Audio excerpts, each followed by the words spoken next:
Olá pessoal, vamos resolver essa treliçazinha. Então essa treliça ela está sendo submetida a uma força de 20 kN aqui e outra força de 20 kN aqui, certo? Ela está apoiada pelos pontos B e A, né? E aqui ele sugere que esse ponto A é um vínculo duplo. Um vínculo duplo pode ter até duas reações. E esse ponto B aqui é um vínculo simples que só tem uma reação. Ele também já sugere, né, o sentido de RAY e RAX, né, que ele está chamando aqui de horizontal e vertical, tá certo? Mas vamos chamar de RAX e RAY. E também já sugere o sentido de R, no caso do RB. Tá? Mas por que ele sugere esse sentido? Vamos tentar analisar aqui.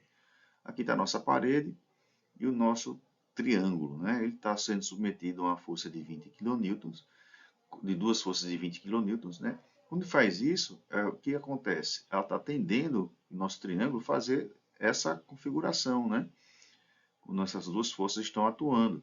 Ele está tendendo a entrar na parede por aqui, né? Então, o que acontece? A parede vai empurrar o triângulo, impedindo que ele entre, e está tendendo ao quê? A sair da parede por aqui. Então, a parede vai ter que puxar ele para impedir que ele saia. Então, além disso, a parede também está impedindo que ele caia, né? Então vai ter que ter uma força, a parede vai ter que ter uma força para sustentar esse triângulo, tá certo? E onde é que vai ser colocada essa força? Vai ser colocado onde tiver o vínculo duplo. O vínculo duplo é no ponto A, então vai ter que ter uma força de reação aqui, ó, para cima, para impedir que esse triângulo caia, tá certo? Então, por isso, os sentidos que ele sugeriu aqui, né, estão aí já representados, mas porque ele fez uma análise prévia e já sugeriu esses sentidos. Então vamos passo a passo para poder a gente resolver essa treliça. A primeira coisa que a gente tem que fazer é considerar a nossa treliça como se fosse um objeto sólido, né? E fazer um diagrama de corpo livre para poder achar as reações em RAX, RAY e RB. Tá? Então está aqui nosso diagrama de corpo livre. Vamos substituir os vínculos, né, pelas reações. Então, no vínculo A, eu vou colocar RAX e RAY já nos sentidos corretos, nas direções e sentidos corretos, que a gente já fez essa pré-análise. E no vínculo B, também a gente vai colocar as reações. Então, vamos representar agora as forças. Nesse caso, são duas forças de 20 kN nessas posições. E vamos também representar as distâncias das forças das reações. Tá? Então, feito o montado nosso diagrama de corpo livre, a gente vai agora resolver esse diagramazinho aí através dos momentos, somatórios dos momentos em relação a um ponto, somatório das forças em x e somatório das forças em y para determinar os valores das reações, RAX, RAY e RBX. Então, utilizando as equações de equilíbrio estático, vamos começar pelo somatório dos momentos e vamos escolher o ponto A para poder começar, certo? Aí vou adotar os sentidos positivos para cima, para a direita e o horário como positivo. Tá? Então vamos começar pelo somatório dos momentos em relação ao ponto A e verificar o que cada força dessa provoca. Né? Então RBX provoca um momento positivo ou negativo, esse 20 kN provoca um momento positivo ou negativo e assim sucessivamente. Ele vai analisar cada força. Lembrando que momento é força vezes distância, onde um tem que estar perpendicular ao outro. Né? Vamos começar a análise pelo RBX. RBX ele está na horizontal. Tá? Então, eu preciso procurar então alguma distância perpendicular a RBX que vá até o ponto A. Qual é essa distância perpendicular a RBX que vai até o ponto A? É justamente os 3 metros. Tá certo? Então, e essa força, né, de RBX, com essa distância de 3 metros, vai tender a girar o meu triângulo nesse sentido, no sentido anti-horário, que é no sentido negativo. Então, analisando isso, né, meu RBX é para a esquerda e tendendo a girar o meu triângulo no sentido negativo, anti-horário. Então, aqui eu vou colocar quem? Né? Menos RBX vezes 3 metros. Né? Qual a próxima força que eu vou analisar? Eu vou analisar essa força aqui, né, de 20 kN, tá certo? Então, essa força agora, o sentido dela para baixo, né? Ela é vertical. Eu vou procurar uma distância perpendicular, então distância perpendicular é assim, tá certo? Até o ponto A. Qual a distância perpendicular dessa força até o ponto A? Nesse caso, é a distância de 2 metros. E essa força vai gerar a tendência de girar o meu triângulo no sentido positivo, no sentido horário, tá certo? Então aqui eu vou colocar, ó, a força de 20 kN, né, tendendo a girar no sentido positivo, então 20 kN vezes 2 metros. A outra força que eu vou analisar é a segunda força de 20 kN, só que essa outra força agora, né, que a gente está analisando, ela está numa distância de 4 metros em relação ao ponto A, tá certo? Então vou agora escrever, né, aqui mais 20 kN vezes 4 metros. Pronto, aí já montamos a nossa equaçãozinha do momento em relação ao ponto A. Agora é só substituir os valores, fazer a organização aí para poder determinarmos a intensidade, que é a única incógnita aqui é o meu RBX, né? Então a gente consegue, manipulando essa equaçãozinha que a gente acabou de montar, descobrir o valor de RBX. Então 20 vezes 2 metros 40 kN, 20 vezes 4 metros dá 80 kN, somatório dos dois dá 120. Passando para o outro lado já, né, a gente verifica que ficou o sinal positivo nos dois lados. Dividindo por 3 metros, a gente corta metro com metro. Então, meu RBX é de 40 kN e é de compressão, porque o RBX está comprimindo o ponto B. Então, a gente diz que essa força é de compressão. Agora, nós vamos fazer o somatório das forças em Y. Em Y eu tenho, vamos considerar, né? Agora, o sentido da força é para cima, positivo. A força que tiver agora, só vou analisar só a força, tá certo? Não vou mais analisar a história de momento, não.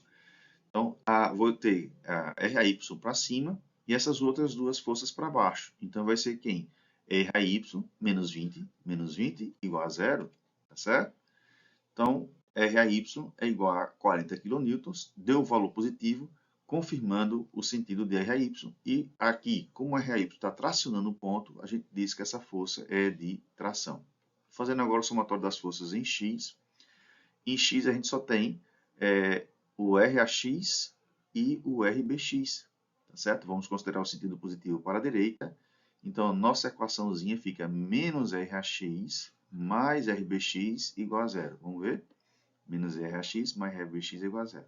Passando para o outro lado, a gente vê que RAX é igual a RBX, ou seja, os valores numéricos são iguais, mas observe que RAX está tracionando o ponto e RBX está comprimindo o ponto. Embora tenham os mesmos valores, né, as mesmas intensidades, mas os sentidos são opostos, né, porque é igual aqui, né, aqui a gente está fazendo igualdade de valores, tá certo? Mas aí você está vendo que no nosso esquema, uma de compressão, outra de tração. Pronto, achamos os valores das reações, as suas respectivas direções e sentidos, e vamos continuar agora para fazer a resolução da treliça.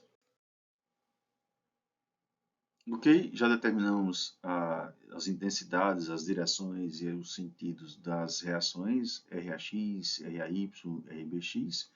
Vamos dar continuidade agora, né, para a determinação das forças nas barras da treliça, certo?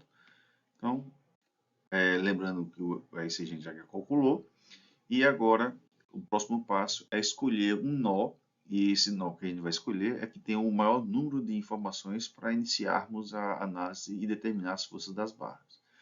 O nó que eu vou escolher vai ser o nó A, tá certo? Então, o nó A aqui, eu já conheço nele RAY e RAX, a direção, sentido e as intensidades. O que eu não conheço são as forças F6 e F7. O que eu conheço dessas forças é somente a direção, que é na direção das barras, na barra F6 e na barra 7. Mas o sentido delas eu não conheço. Tá? Então vamos lá. Eu preciso determinar esses sentidos. F6, né, pode ser para baixo ou para cima, né? E F7 pode ser para baixo ou para cima. Então, ou seja, aqui na força F6, se ela é em diagonal, eu tenho que decompor ela em forças ortogonais, tá certo? Então, vamos reescrever aqui esse diagrama de corpo livre que a gente acabou de fazer, o diagrama de corpo livre do nó A, tá certo? Então, eu vou ter no nó A, né, uma força F6, que eu não sei ainda se é para a esquerda ou para a direita, vou chamar isso aqui de F6 X. Uma força F6Y, que não sei também se é para cima ou para baixo. E uma força F7, que eu não sei também se é para cima ou para baixo. O que eu já conheço, né, é o RAY, que eu sei que é para cima, conheço a direção, sentido e intensidade, e o RAX. Tá? Então, dessa análise aqui, né, eu não conheço na direção Y, olha aqui, na direção Y eu não conheço nem o F7 e nem o F6Y. Mas na direção X, aí isso já tem uma outra coisa. Eu só não conheço na direção X quem é o meu F6X. Por quê? Aí então fica fácil, né? Se o meu RAX é para esquerda, obrigatoriamente agora, né, eu sei que o meu F6X tem que ser para direita. Beleza, então se o meu F6X é para a direita, eu consigo saber que é exatamente o sentido de F6. Né? Então, F6 está assim, a direção dele é isso. Ou é assim o F6. Mas como a sua componente, já sei que uma das componentes é para a direita, então ele não pode ser nesse sentido. Então, F6 já é assim, tá certo? Por quê? Eu sei que F6x é isso. Então, se F6 é desse jeito, esse F6x é desse jeito, F6 é assim, e por consequência, F6y é para baixo. Então, já sei também que é F6y, não é mais assim, né? F6y é desse jeito. Então, eu já tenho ideia dos sentidos por análise, né? Dos sentidos de F6x, de F6y e de F6, certo? O que eu não vou conseguir determinar por análise é realmente o sentido de F7. F7 eu vou ter que chutar, eu vou escolher um sentido para cima ou para baixo e vou ter que chutar para poder fazer essa conclusão, tá certo? E no chute, vou usar os meus cálculos, e se o cálculo der positivo, é que o chute foi correto. Se o cálculo der negativo, o meu chute foi errado. Então, já de pronto, a gente viu aqui que, por análise, eu consigo determinar o sentido de F6. E, por chute, eu vou chutar F7 para baixo. Tá certo? Então, o que eu vou fazer agora? Eu vou reescrever o meu diagrama de corpo livre do ponto A, né? Decompondo o F6, né, nas suas ortogonais. Então, vamos decompor inicialmente F6 nas suas ortogonais. Então, F6, eu posso reescrever ela assim como F6y e F6x. Qual é a componente que vai levar o cosseno? Né? Como o ângulo alfa está junto do eixo y, então vai ser a F6y que vai levar o cosseno, tá certo? E a F6x é a que vai levar o seno. Então, reescrevendo agora o diagrama de corpo livre do nó A, no lugar da F6, colocando as suas ortogonais, F6y e F6x, vai ficar desse jeito. Tá? Então, aqui eu vou conseguir, né, determinar, vou fazer o somatório das forças em x, e eu consigo determinar quem é F6x. Eu sabendo quem é F6x, se eu souber quem é o ângulo, eu conheço F6. E agora, conhecendo RA, conhecendo F6 e o ângulo, eu consigo determinar F6y. Conseguindo determinar F6y e RAY já foi fornecido, né? Eu vou conseguir determinar F7. Então, é essa sequência lógica que nós vamos fazer. Mas primeiro observe que eu não sei nada do ângulo ainda, né? Então eu tenho que fazer, antes de fazer essa somatória das forças em x e y, eu vou pegar informações desse ângulo, esse ângulo alfa aqui, né? Esse ângulo alfa que vai estar nesse sentido, né? Nessa posição. Então vamos lá. Esse ângulo alfa ele está sendo formado por esse triângulozão grandão, né? A, B, E, esse triângulozão aqui. E a gente tem as dimensões dos catetos, né? Do lado AB e do lado AB, aqui, né? E do lado AE, certo? Que é 4 metros e 3 metros. 3 metros e 4 metros. Normalmente a gente faz essa determinação desse ângulo pelo arco tangente, né? Do cateto oposto pelo cateto adjacente, ou seja, o cateto oposto aqui é 4 metros, né? O cateto adjacente é de 3 metros. Mas eu vou propor mais uma outra forma diferente. Vou deixar também, já, aqui nesse localzinho aproximadamente escrito esse arco tangente, mas eu vou fazer de outra maneira também essa análise dos ângulos, tá certo? Por que eu vou fazer de outra maneira? É uma outra possibilidade, mais uma possibilidade. Quando a gente tem triângulos que são triângulos pitagóricos, triângulos pitagóricos que são o que tem números inteiros nos seus catetos e na hipotenusa, tá? Então aqui é um triângulo 3, 4, a hipotenusa dele vai ser 5, então é por isso que eles chamam de triângulo pitagórico, né? Então facilita, se eu sei esse triângulo mais famoso que tem, né? Se eu sei que esse cateto vale 3 e esse cateto vale 4, obviamente esse aqui vai valer 5. Por que obviamente? Porque a soma dos quadrados dos catetos é igual ao quadrado da hipotenusa, tá certo? Então, 3 ao quadrado mais 4 ao quadrado tem que ser igual a 5 ao quadrado, tá certo? Então, aqui é 9 mais 16, que vai ser justamente igual a 25. Então, isso é o triângulo pitagórico. E o interessante é que, se eu multiplicar, né, todos os catetos multiplicar ou dividir todos os catetos pelo mesmo valor, isso continua a verdade, né? 2 vezes 3 é 6. Esse lado aqui seria, se eu multiplicar por 2 os três lados, né? Aqui seria 6, aqui seria 8. Então aqui vai ser quem? 10. Então o triângulo pitagórico e seus múltiplos são verdade, tá? Ou igualmente se eu dividir, tá certo? Aqui se aqui for 1,5, aqui for 2, já sei que aqui é quanto? É metade de 5, que é 2,5. Então por isso que é fácil resolver, determinar a hipotenusa de um triângulo pitagórico. Então, nesse caso aqui, é só relembrando aqui, ó, já deixando aqui essa história da hipotenusa, tá certo? O triângulo pitagórico, a hipotenusa vale 5. E para que me serve isso? Porque aí eu vou fazer, em vez de eu encontrar quem é alfa, eu vou encontrar direto a relação do cosseno alfa. Antigamente a gente colocava aqui cosseno de 37, por exemplo, né? Não vou fazer isso, eu vou fazer agora essa outra metodologia, né? Pode fazer, no lugar do cosseno de alfa, eu vou colocar uma fração aqui, 3/5, por exemplo, tá certo? Às vezes facilita um pouco mais. Então eu vou deixar essas duas metodologias para vocês utilizarem. Aí vocês vão escolher qual metodologia prefere utilizar. Mas eu vou deixar as duas aqui prontinhas, tá certo? Então, desse jeito, eu posso dizer aqui, ó, que o cosseno de alfa é quem? É o cateto adjacente pela hipotenusa. Quem é o cateto adjacente aqui? É 3 e a hipotenusa 5. Seno de alfa é igual ao cateto oposto pela hipotenusa, que é o oposto aqui é 4 e a hipotenusa é 5. Então, por isso que eu precisei calcular aqui, né, essa distância do triângulo pitagórico, tá certo? Porque eu vou precisar, na relação aqui, da hipotenusa, tá? Então, colocando aqui, já relembrando, né, deixando direitinho. E a outra metodologia é, que a gente já vinha fazendo, é sempre calcular o alfa pelo arco tangente, né? Arco tangente é do cateto oposto pelo cateto adjacente. O cateto oposto aqui é a dimensão de 4 metros e o adjacente aqui é o de 3 metros.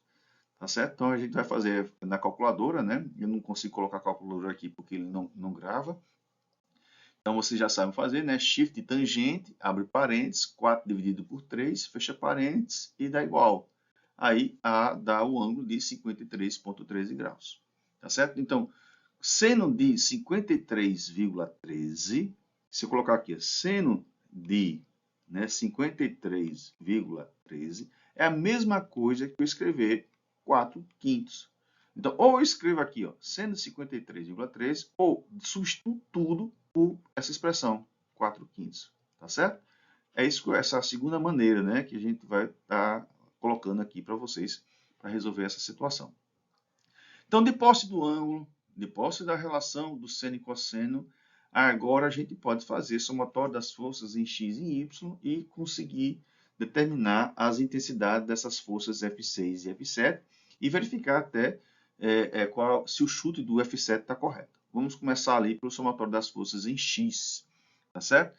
Porque na força em x eu só tenho uma força que eu não conheço, que é F6x, já que eu conheço RH(x). Então, estou considerando o sentido positivo para a direita, né? Então, vai ser menos RH(x) mais F6x igual a zero. Então, F6x vai ser igual a RH(x). Lembrando, quem é F6x? F6x, ó, é F seno alfa. Então, eu vou substituir aqui por F6 seno alfa, que eu não estou interessado muito em saber quem é F6x, mas sim estou interessado em saber quem é a força 6, tá? Então, por isso que eu estou passando direto no valor do FCX. Vou dividir agora pelo seno de alfa. E quem é RAX? RAX a gente já achou, está aqui, 40. Tá? E o seno de alfa a gente já verificou que no lugar do seno de alfa eu vou colocar aqui, ó, essa relaçãozinha aqui, ó, tá? Só substituir, ó, 40 dividido por 4/5. Tá? Então aí você pode fazer essa relação na calculadora e você vai achar que F6 é 50 kN. Ou você faz essa relação, ou você faz assim, 40, isso vocês que é a mesma coisa, né? Seno de alfa. Quem é alfa? 53,13. Tá certo? Tanto faz fazer isso ou fazer 40 dividido por 4/5. Dá a mesma coisa, tá certo? Podem conferir aí na calculadora que não tem problema, certo? Então, eu achei agora F6 e vocês viram que deu valor positivo aqui. Se deu valor positivo, confirmado o sentido que nós colocamos para F6. E F6, então, se está desse jeito, ele é de tração, certo? O que vamos fazer agora? Já conhecemos F6. Se eu conheço F6, ó, conheço o cosseno de alfa, eu vou conhecer também, tenho como obter o F6y, certo? Então, eu conhecendo aqui, ó, já conheço o RAY, conheço o F6y, eu posso conhecer com facilidade agora o meu F7. O F7 agora está fácil. E vou descobrir se o meu chute foi certo ou foi errado, se o valor der positivo, né?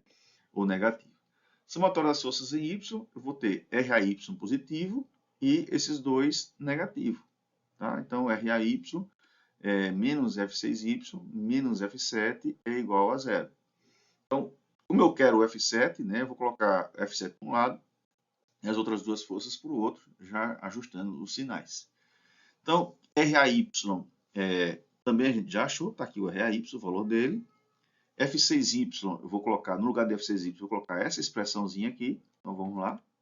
Tá? E agora, cosseno alfa, ou eu substituo cosseno de 53, como disse a vocês, ou eu, no lugar de todo o cosseno alfa, tá certo? No lugar de todo o cosseno alfa, eu vou colocar quem?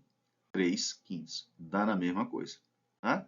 Então, estou fazendo agora, pela essa segunda metodologia, vou deixar os 3/5. Então, substituindo os valores, 40, F6 a gente já acabou de calcular aqui, né? Que é 50 kN. Substituindo os valores, fazendo as continhas, a gente está vendo que F7 deu positivo, dando positivo, o meu chute do sentido foi certo. Tá certo? Então, realmente, F7 é de tração, né? Porque o valor deu o valor positivo aqui, ó, no F7, certo? Beleza, então achamos aí a intensidade e a direção de F6 e F7. E vamos dar continuidade. Agora, vamos continuar, né? Já calculamos F6 e F7 no slide anterior. Vamos dar continuidade, vamos escolher um outro nó para a gente começar a determinar as outras forças das outras barras. O nó que a gente vai escolher vai ser o nó B.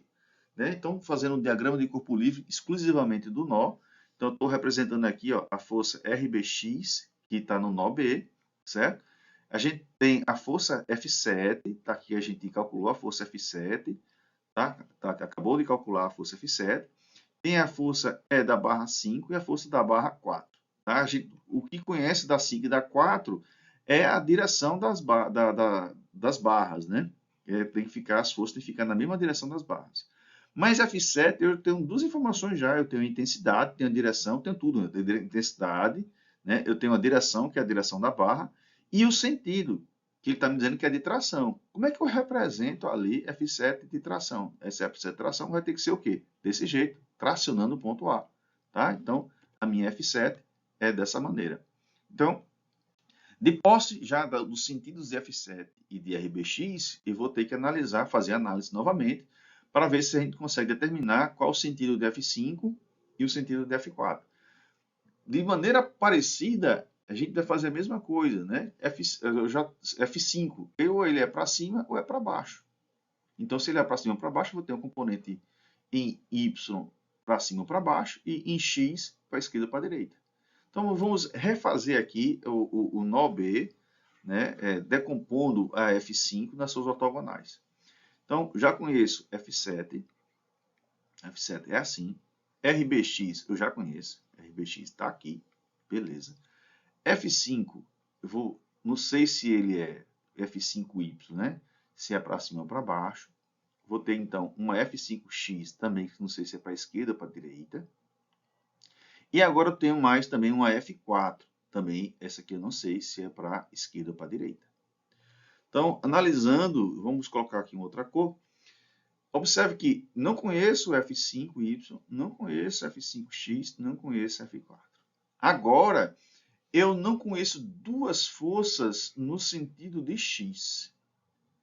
Mas no sentido de Y, eu só não conheço F5Y. Então aqui está mais fácil de analisar. Porque se F7 é para cima, então obrigatoriamente F5Y é para baixo. Tá certo? Então já aqui eu já consigo determinar isso. Então daqui, eu vou apagar esse detalhe, vamos deixar só num canto só. Eu vou representar a minha F5Y, tem que ser para baixo. Certo? Então, F5, ela só pode ser ou para cima ou para baixo. Se eu já achei que minha componente em X é para baixo, F5Y, Y, que é para baixo, não a X, né? Então, eu sei que ela é, na verdade, nesse sentido. Minha F5 é nesse sentido. Então, porque eu conheci essa componente da F5Y, que é para baixo, eu vou conseguir determinar que F5 é para baixo e para a esquerda, e por consequência, a minha F5X vai ser também para a esquerda. Então, ou seja, por análise, a minha F5X é para a esquerda também. Tá certo? O que eu não vou ter certeza ainda, então, é F4, que eu vou novamente chutar o sentido de F4 e verificar se é verdade. Certo? Então, por análise, eu consegui descobrir o sentido correto de F5, mas não consigo descobrir, por análise simples, o sentido correto de F4, que eu vou ter que chutar. Então, por análise, F5 o sentido está determinado, e por chute, vamos determinar F4 como de compressão. Então, vou pegar F5, né, vou decompor ela nas suas ortogonais para poder refazer o meu diagrama de corpo livre do ponto B, representando as suas ortogonais. Observe que agora o ângulo θ está junto com a horizontal. Então, quem vai receber o cosseno vai ser o F5x, certo? E a F5 vai receber o seno. Então, com essas ortogonais, eu vou reescrever aqui o meu diagrama de corpo livre e vou começar a analisar o que falta para poder a gente descobrir. Né? Eu vou descobrir aqui também o seno, o θ ou a relação do seno e do cosseno. Então, eu preciso analisar aqui meu diagrama, né, meu desenho da treliça, para poder a gente verificar aqui como a gente pode determinar esse θ. Então, se eu estou no ponto B, deixa eu mudar a corzinha aqui para um verde. Se eu estou no ponto B, o meu θ é esse, certo? Mas eu não tenho essa informação aqui, ó, desse cateto. Não nos foi dada essa informação desse cateto. Eu posso até descobrir, tem como descobrir. Mas eu vou fazer uma outra análise. Mas aqui, o que acontece? Esse triângulo BCD, ó, BCD, é similar a esse triângulo CED. Por que eu digo que é similar? Porque eu tenho esse cateto igual a esse cateto e esse cateto comum aos dois triângulos. Então, esse triângulo BCD é similar a esse, somente espelhado. Tá certo? Então, ou seja, esse ângulo aqui é igual a esse ângulo aqui. Tá certo? Então, vamos só para poder oficializar, que eu estou apagando aqui o que estou escrevendo, mas eu vou deixar aí bem organizadozinho. Então, o triângulo BCD, né, é similar ao triângulo CDE. Ok? Então, o ângulo θ é igual, né? O espelhamento por simetria, né? Esse ângulo θ aqui é igual a esse ângulo θ aqui. Agora, isso em que me ajuda? Porque ainda não conheço essa dimensão. Beleza, não conheço essa dimensão. Mas observe que esse ângulo θ aqui, ó, também é o ângulo desse triângulo grandão aqui, ó. E nesse triângulo grandão, eu conheço essa dimensão e conheço essa dimensão. Então, se eu achar o ângulo θ do triângulo grandão, eu acho o ângulo θ desse triângulozinho e eu acho o ângulo θ desse triângulozinho. Então, tá aí uma forma rápida, né? Só analisando a geometria para poder achar esse ângulo. Então, vamos analisar o triângulo grandão, né? Colocar aqui as dimensões do triângulo grandão. E vou fazer da mesma maneira. A gente vai achar pelo arco tangente, né? E também pelas relações de seno e cosseno do ângulo, tá certo? Mas para achar a relação de seno e cosseno, eu preciso achar a hipotenusa, né? Que é essa distância de Z, dessa distância Z, que vai de A até E. Mas a hipotenusa desse triângulo é fácil porque é um triângulo pitagórico. Aqui é 3, se aqui é 4, aqui vai ser 5. Ou você pode fazer por Pitágoras, né? Que esse Z aqui é raiz quadrada de 3 ao quadrado, mais 4 ao quadrado, que é 9 mais 16 dá 25. Raiz quadrada de 25 dá 5, tá certo? Então a gente sabe já essa dimensão, essa hipotenusa Z. Então, quem é seno de θ?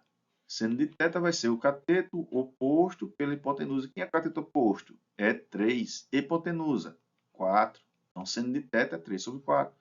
Cosseno de θ, cateto adjacente pela hipotenusa. Quem é o cateto adjacente? Opa, desculpa, aqui é 3, né? É 3 dividido por 5. Hipotenusa é 5 aqui, ó. Certo?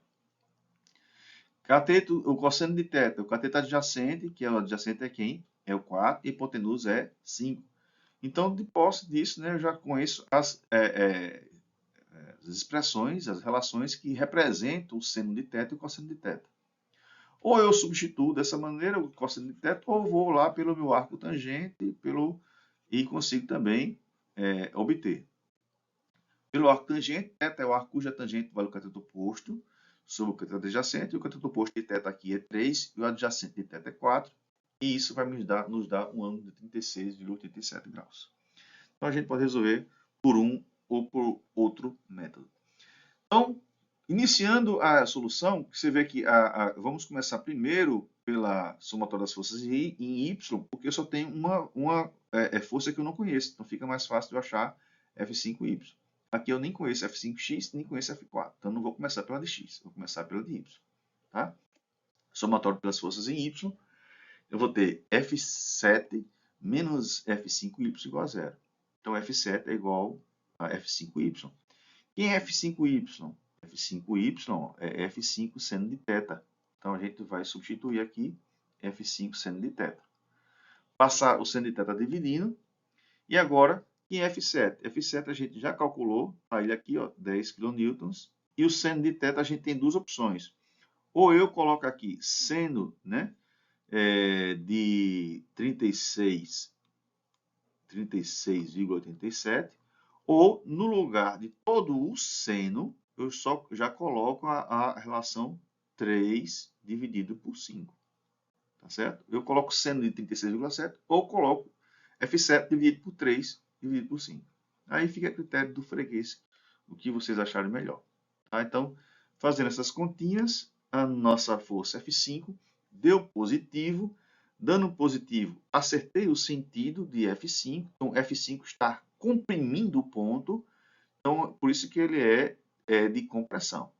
Ok? Então, achei F5. Então, se eu achei quem é F5, né? Achei quem é F5, sei quem é esse ângulo, eu consigo achar quem é F5Y. Eu sei quem é F7, sei quem é... Ah, não, é em relação a X, né? O que está faltando agora é o F4, tá certo? Então, vamos lá. Se eu sei quem é F5 e sei quem é o ângulo, eu consigo achar F5X. Então, eu achando F5X, sei quem é RBX, eu consigo achar aqui quem é meu F4 e saber se eu chutei certo ou não. Se o valor do F4 der positivo, o chute está correto. Se não, eu errei o sentido do F4. Então, vamos fazer agora o somatório das forças em X. Então, eu vou ter RBX para positivo e as outras duas são negativas, menos F5X e menos F4. O que eu quero é F4, eu vou colocar F4 por um lado e as outras por outro, né, ajustando os sinais. E no lugar de F5x, vou substituir por F5 cosseno θ, tá certo? F5 cosseno θ. E agora, novamente, ou eu coloco aqui cosseno de 36,87, ou no lugar de todo o cosseno, eu vou substituir por 4/5. Tá? Aí fica a critério de vocês. Substituindo os valores, né, F5 a gente acabou de calcular aqui, tá? F5 a gente acabou de calcular, e o cosseno de θ é 4/5, fazendo as continhas na calculadora. Valor positivo, ainda bem, né? Então, se deu um valor positivo, o chute foi certeiro, então F4 realmente está nesse sentido aqui, né? E o sentido é de compressão. Então, F4 é de compressão. Beleza? Então, a gente vai passar. Já achamos mais duas forças, né? F6, F7, agora F4, F5, né? Então, vamos para o próximo slide para poder terminar de calcular aí as restantes das forças e encontrar um novo ponto para poder a gente analisar, certo? Então, vamos analisar agora, começar a analisar agora o ponto D, né? Vamos ver aqui. Então, fazendo o diagrama de corpo livre do ponto D, o que a gente sabe de pronto, né, é que tem uma força F2, de 20 kN, desculpa, para baixo. Então, fica fácil de resolver as coisas, né? Se existe essa força de 20 kN para baixo, e só vai existir uma força F3 para cima. Então, F3 obrigatoriamente é para cima, tá certo? E aqui o que a gente calculou da força 4 e da força 2. Da força 2 eu não sei nada, mas a força 4 a gente sabe sim, a intensidade e a direção dela. Ela é de compressão. Então, F4 é de compressão. Como F2 só existe ela na mesma direção de F4, e ela tem que equilibrar com F4. Então, se F4 é de compressão, né, F2 também vai ter que ser de compressão para poder ficar no sentido oposto a F4. Tá certo? Então, esse ponto é o mais simples de analisar. Né? Então, aqui a gente consegue facilmente. Então, F3 vai ser qual a intensidade dele? De 20 kN. E F2 vai ser a mesma intensidade de F4. Né? Vamos só fazer o que? O somatório das forças em Y. Então, F3 menos 20 é igual a zero, ou seja, F3 é 20, confirmando que F3 é de tração. Tá? Esse ponto D aí é facílimo, né? Agora, o somatório das forças em X, a gente tem que menos F4, mais F4 menos F2 tem que ser igual a zero, né? Já que F4 é para a direita é positivo, F2 para a esquerda é negativo. Então, F4 é igual a F2, ou seja, F2 vai ter o mesmo intensidade, né? e também de compressão, igual a F4. Então, esse ponto rapidamente a gente conseguiu descobrir. Então, vamos para o próximo slide para poder ver os outros pontos, para poder analisar as outras forças. Agora, o que está faltando para a gente descobrir somente é a força da barra 1. E todas as outras forças a gente já sabe. Né? Então, vamos analisar. Observe que eu não preciso mais analisar o ponto C e o ponto D. Eu vou analisar um ou outro para poder determinar a força 1. Obviamente que eu acho mais fácil analisar pelo ponto E do que pelo ponto C. Tá certo? Então, vamos assim. Está vendo que não precisa analisar todos os pontos, mas todos os pontos necessários para poder determinar todas as forças de todas as barras. Então, no ponto E, vamos fazer o diagrama de corpo livre dele. Tá? Então, já facilita um pouquinho, né? Eu tenho já F2, tá vendo agora? F2 de compressão, né? Vou colocar ela aqui, ó, comprimindo o ponto E, tá certo? F2 de compressão. Então, vou representar ela comprimindo o ponto E. Observe que aqui, nesse ponto, né, aparecer aquele ângulo θ, aqui foi o mesmo ângulo que a gente calculou, né? Aqui, nesse ângulo θ, esse mesmo ângulo θ aqui, né? Então, a gente já calculou esse ângulo θ. Eu só vou repetir aí os valores do ângulo θ para poder facilitar para a gente. Tá? Mas já está calculado. E F1. F1, eu não sei se é para baixo ou para cima, né? F1 só está, mas vai ser fácil, né? Porque aqui eu tenho uma força para a direita e uma força para baixo. Então eu vou ter que evitar essa força para a direita e para baixo. Então o meu F1 tem que ser, vou colocar outra cor aqui, né? Então o meu F1 tem que ser para a esquerda e tem que ser para cima, dando justamente esse sentido aqui.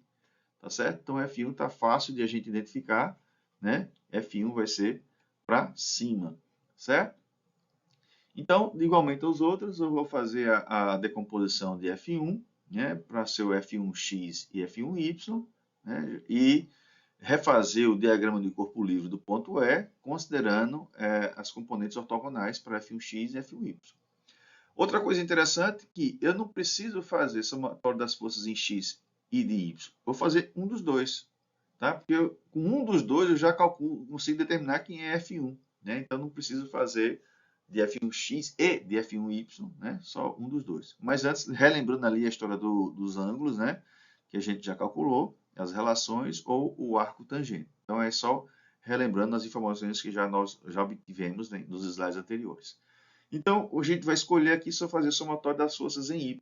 Podia ser em x, que é suficiente também. Tá? Então, as forças em y eu tenho que F1y positivo menos 20 é igual a zero. Que é F1y? F1 seno θ. Então, F1y é igual a 20 kN e F1y é igual a F1 seno θ. Passa no seno θ dividindo e substituindo o valor da expressão de seno θ, fazendo as continhas, a gente acha que F1 é de tração, confirmado o sentido da nossa força. Certo? Então, aí acabamos a treliça. Né? Vamos agora fazer um resumão, né, do que já obtivemos. Certo? Então, aqui nós temos todas as forças. Eu coloquei aqui o que for de verde da tração e o que for de laranja está de compressão. Tá certo? Então, aqui, essas barras de tração estão sendo tracionadas, né? Deixa eu colocar verde aqui. Tracionadas F1, F6 e F7, tá certo? E comprimidas, e F3 também está sendo tracionada, tá? E comprimidas estão sendo as barras F2, F4 e F5. E agora o que eu posso fazer? Você pode pegar aqui, né, se quiser, com essa força, descobrir, ou determinar qual material que você quer utilizar, achar a tensão admissível desse material, determinar a área mínima que deve ter esse material para poder suportar essa carga. Tá? Então, por enquanto, aqui a gente está só calculando as forças da barra e o dimensionamento fica para uma próxima oportunidade. Um abraço a vocês, até mais.